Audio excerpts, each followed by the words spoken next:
These soldiers adopted an orphan bear cub. Unbelievably, he turns into a World War II legend. In 1942, the Anders Army, a Polish military unit, were deployed to the Middle East to join the Allies during World War II. At their first stop, Iran, they made a decision that would create one of the greatest legends of World War II.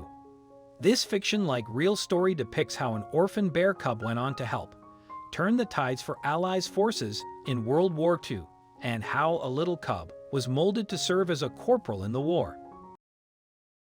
Before we begin, make sure you smash that like button, subscribe to our channel, and click the notification bell for more amazing videos.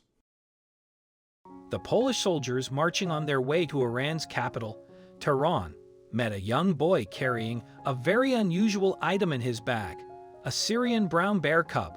According to him, he found the orphan cub after its mother was killed by hunters. Irina Bokiewicz, a beautiful Polish woman who was traveling with the soldiers, instantly fell in love with the bear cub. This made Lieutenant Anatol Tarnowicki buy the bear cub for her on the spot. During World War II, nothing was stationary and military units were just relocated frequently, according to the war demands. The unit was ordered to switch from Iran to Iraq. The Polish soldiers didn't let go the orphan bear cub and took him along with them to Iraq. The cub showed great trust in the unit. At first, the soldiers used to offer the cub condensed milk out of an old vodka bottle. As he grew bigger, they started cadging food from their rations and fed him with fruits, marmalade, honey, and syrup. The unit soon realized that the cub's nutritional requirement is increasing really fast and allocated him a soldier's full ration. But as he got bigger and bigger, they quickly switched to allow him 2 full rations. The cub was named Wojtek, an old Slavic name that means he who enjoys war. In some official documentation, Wojtek was also called as Wojciech Perski. In Polish language, Perski means Persian. So, the bear was named as the Persian who enjoys war. The cub grew bigger and bigger, but remained very tame and gelled in with the soldiers really well. He trained together, slept together, ate together. News about Wojtek started spreading like wildfire, and he soon became the unofficial mascot of all the troops stationed in the area. One of Wojtek's favorite things was drinking beer with his pals. The soldiers even trained Wojtek to salute by rewarding him with beer. The soldiers claimed that they even taught him to smoke cigarettes, but Wojtek used to often eat them instead of lighting up. The other favorite thing of Wojtek was to wrestle with the soldiers. There are a surprising number of photographs in which Wojtek was wrestling with his soldier pals. The Polish soldiers proudly claim that Wojtek never hurted them during their wrestling sessions. Wrestling and beer. It couldn't have gotten any better for Wojtek. This guy certainly doesn't look worried, even though the massive bear is just around his chest. Wojtek traveled from Iran to Iraq, Syria, Palestine, and Egypt with the unit. But happy days don't last forever, and the crew was ordered to depart to Italy to support an invasion effort for the Americans and the British Eighth Army.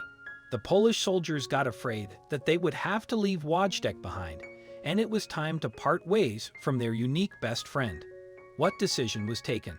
The soldiers worked fast to get Wojtek officially included into the Polish army. He was drafted in with the rank of private. Here's a pic of Private Wojtek boarding the ship that would take the Polish troops to Italy. As an enlisted soldier, Wojtek was given his own paybook, his own rank and serial number. Wojtek lived with other soldiers in the tents, ate with them in the mess, and drank together at night.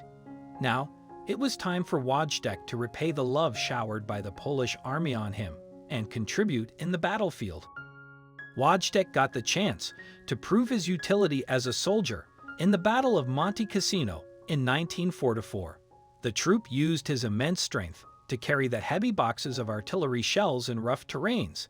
The boxes weighed over 100 pounds each, and it helped the soldiers by taking the assistance of a 450-pound bear. The Allies won the Battle of Monte Cassino. The contribution of the Polish army was so pivotal in the battle that the Polish flag was the first to be raised. So, Wojtek's contribution didn't go in vain. Wojtek's contribution and this battle made him a celebrity among the Allies. When the Allied generals and statesmen came for a visit, they were so impressed by him that they approved the creation of a new emblem for the 22nd Company. Dedicated to Wajdek, it was a bear carrying an artillery shell. Once the battle was won and the war calmed down, the 22nd Company was departed to Berwickshire in Scotland. Wajdek went with his fellow soldiers to live in a barrack. Wajdek was promoted to the status of corporal by the end of the war.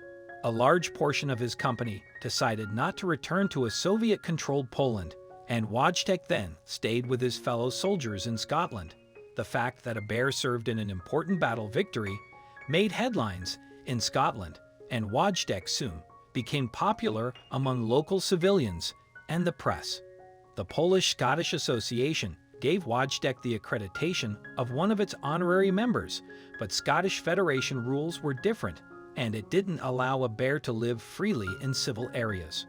The troop decided not to take Wajdek back to a Soviet-controlled Poland and asked the local Edinburgh Zoo if they can accommodate their beloved pal till they get freedom.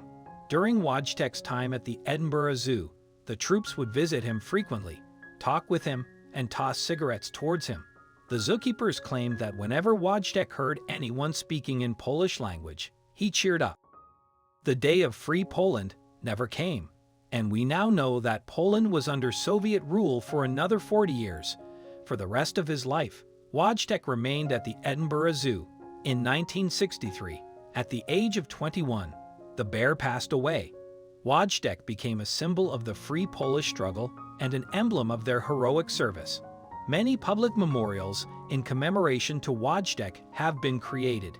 The list includes a plaque at London's Imperial War Museum, a sculpture at the Sikorsky Museum in London, and the carved wooden sculpture above, which sits in Wheelsby Woods, Grimsby. You have reached the end of a story that is nothing less than a fairy tale. You witnessed how an orphan bear cub went on to serve the Allies' forces in World War II.